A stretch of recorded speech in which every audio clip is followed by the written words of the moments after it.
I'm asked every day if there are guidelines for having good conversations with young people. Conversations with teenagers work best when we're able to practice what's called resonant awareness. Resonant awareness involves parents being curious, open, accepting, and loving. By engaging with adolescents with openness and warmth, you'll effectively let them know you are safe to talk to. When adolescents are open and chatty, we can facilitate more times of deep connection. So how do we facilitate deep connection with our young people when often we just feel like they don't want to be around us, they want to pull right away? Well, being emotionally available. We want to stop, we want to listen, we want to observe, and we want to slow down our response. Be aware of your judgments and your feelings, and try to not respond in an emotionally loaded or reactive way. Focus on what your young person is experiencing. The second thing we can do is listen without interruption. So by this I mean we're going to participate in their conversation, but we're going to allow a lot of space for the adolescent to keep talking. Conversations with adolescents will quickly lose their flow if you interrupt, and it is okay to ask some questions, but be mindful that much of the benefit of the conversation comes from the young person actually speaking rather than hearing our opinions.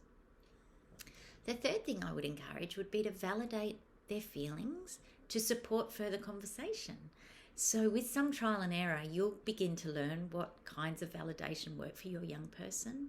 So you could try just using communication skills without saying a lot. So nodding, making eye contact, saying, okay.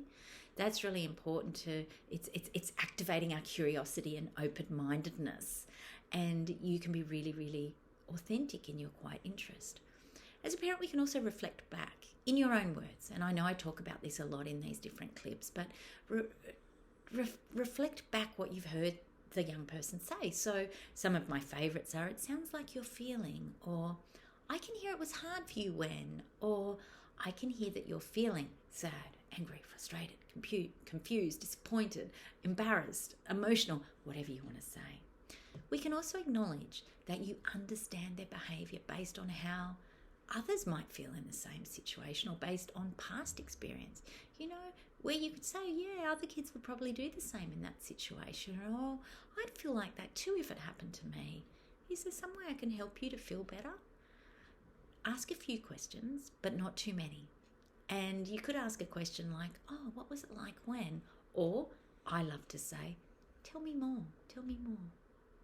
The fourth thing we can do is practice attuned body language. Be fully present and give your adolescent your complete and undivided attention. You can do this by making eye contact. Don't stare them down. Just connect in a gentle, easy way.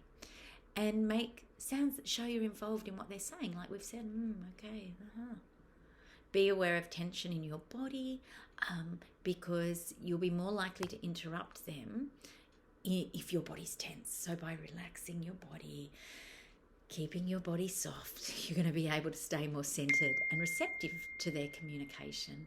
Relaxed bodies correlate with the ability to focus and remain non-reactive.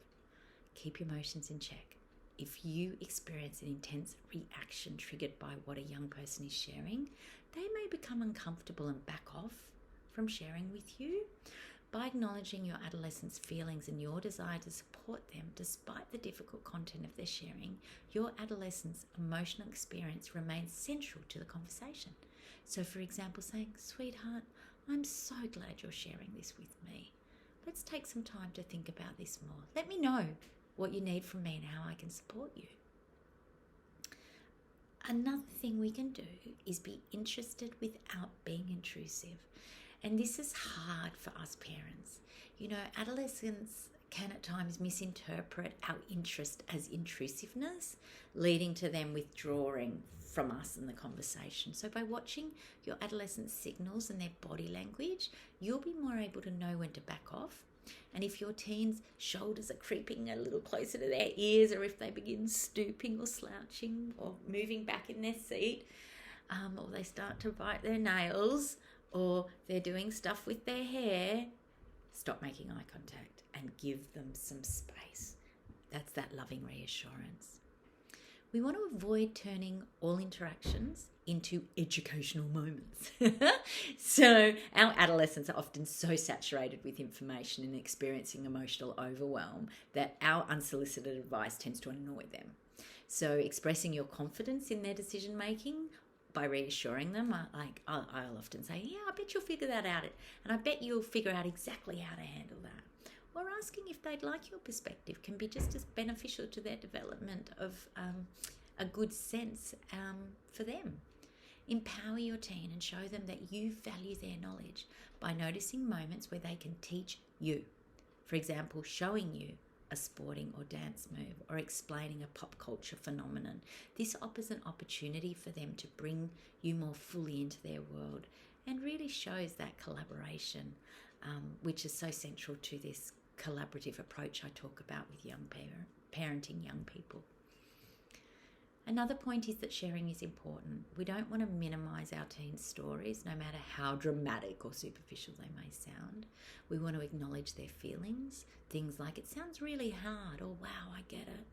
We want to maintain respectful boundaries with their friend. We want to resist the temptation to ask your kids' friends for insider information about them. And we want to respect their confidentiality. We want to respect that they have a strong need for privacy and feel outraged and ashamed when adults talk about them. Adolescents need to separate from us as their parents. This is called individuation, and it's really normal and healthy for them to move away from identifying intimately with us. And I guess I would just say that I refer more to attunement in chapter 1 of Taming Teens and lots about attunement through the Taming Teens online course that might be helpful for you. But essentially, I hope that you feel more confident and positive about engaging with your adolescent with openness and warmth, and that doing more of this, your adolescent will actually feel that you're a great person to talk to.